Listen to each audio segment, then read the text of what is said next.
Salam sejahtera, salam perpaduan, salam rakan pembaca. Saya Mufeka N. anak perempuan Siwan. Saya berumur 17 tahun dan bersekolah di Sekolah Menengah Kebangsaan Taman Seri Keluang dalam tingkatan 5. Di sekolah, saya memegang jawatan sebagai seorang pengawas sekolah dan juga terlibat dalam Badan Pemimpin Muda atau dikenali sebagai Student Leaderboard SLB. Hari ini, saya amat berterima kasih dan berbangga kerana terpilih untuk mewakili sekolah sebagai calon anugerah Nilam peringkat daerah Keluang. Saya juga ingin mengucapkan terima kasih kepada guru-guru yang banyak membimbing saya. Tidak lupa juga terima kasih kepada ibu bapa saya yang sentiasa memberikan dorongan dan sokongan kepada saya. Pada hari ini, saya akan membuat resensi buku yang berjudul Atasi Stres. Buku ini dikarang oleh Dr. Julian Melgosa yang merupakan seorang dekan psikologi bertauliah British.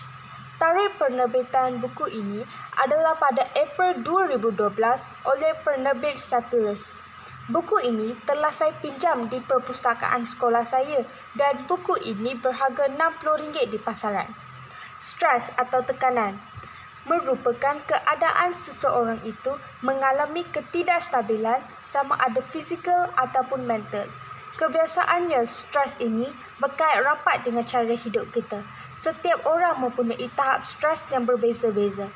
Stres tidak mengenal peringkat umur.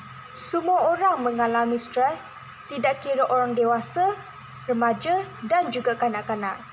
Stres perlu diatasi supaya tidak menjadi lebih parah dan mengganggu pola kehidupan kita seharian.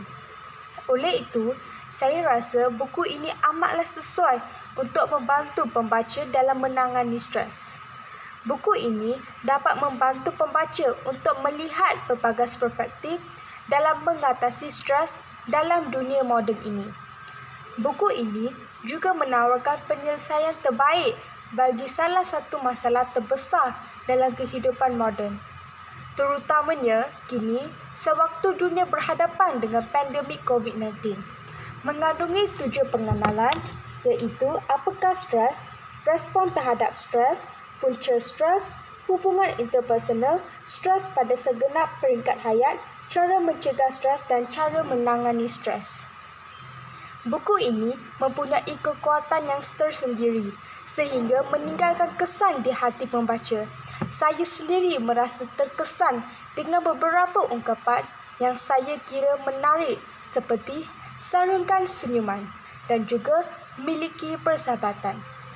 Ungkapan-ungkapan ini cukup dapat memotivasikan saya sebagai seorang murid sekolah agar sentiasa berfikiran positif dalam menjalani kehidupan seharian saya agar saya tidak merasa stres. Buku ini, pada pendapat saya, mempunyai pengisian yang padat dan sesuai untuk sesiapa sahaja yang sedang stres. Di samping itu, juga buku ini mempunyai beberapa ujian yang boleh menentukan penilaian diri pembaca dari segi gaya hidup, persekitaran, pekerjaan, perhubungan serta personaliti. Selain itu, buku ini juga mempunyai kertas catatan sikap mental positif untuk pembaca mencatatkan perkembangan pembaca. Tidak dapat dinafikan bahawa saya juga stres dalam menghadapi senario yang berlaku sekarang ini. Pengajaran dan pembelajaran dari rumah secara tidak langsung juga menyumbang kepada stres. Jadi, buku ini telah memberi manfaat kepada saya yang sedang menghadapi stres dalam pembelajaran. Nilai murni dalam buku ini adalah tentang kebijaksanaan dan kesungguhan seseorang untuk menguruskan stres, mengelak keresahan serta kemurungan. Setiap orang perlu bersikap rasional dalam apa jua yang dilakukan. Pengajaran yang terdapat dalam buku ini ialah kita mungkin tidak dapat mengelakkan stres, namun kita tentu boleh mempelajari cara menguruskan stres serta mengekalkan kehidupan aktif dan produktif. Sekian, terima kasih.